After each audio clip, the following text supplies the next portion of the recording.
Hello and welcome back to the Abundant Living University. I am your host, Glenn Ullman.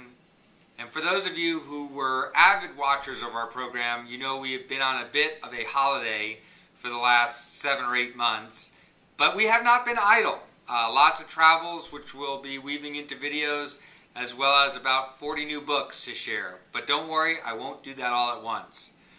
What I would like to talk about today is the emerging markets. And emerging markets to investors can mean a lot of different things. It can mean Vietnam, it can mean China, it can mean both incredible growth but also incredible problems, pollution, bad working conditions, etc.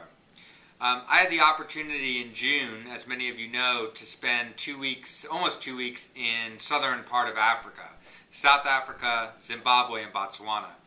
It was an incredible experience, an experience really that I had just obligated to because Lisa really wanted to go to Africa since she was a little girl. And I figured, okay, I'll check the box and I won't ever have to go back. The long and short is we had such a great time, I didn't want to leave, and I'd go back in a heartbeat, as I think everyone in the family would. So why? Well, the first reason obviously is Southern Africa is amazing. Elephants and lions and giraffes and Cape buffalo and zebras and hippos and you name it. So the landscape is incredible. But what we learned in our short visit there is just how incredible the African people are. 15 years ago, most of the people we met were still going to the river, or somebody in their family was going to the river and spending half the day getting water out of the river to either wash clothes, clean, or cook.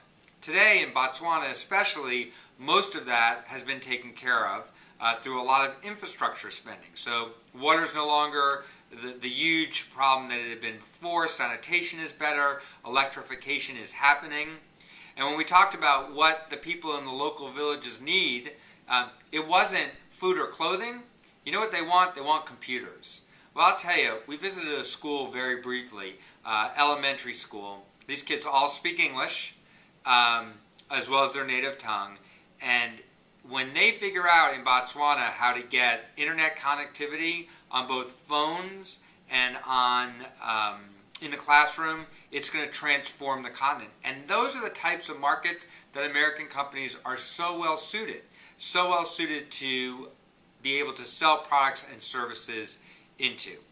A funny anecdote, one of our guides said he needed some Wolverine boots, hiking boots, and he just pulled it off on online. He had a piece of paper that he had printed it from the online account.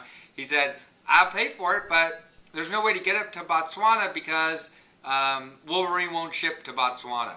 So again, it's amazing that via the internet, people who really were walking to the river for water within their lifetimes are now able to order products and services from around the world.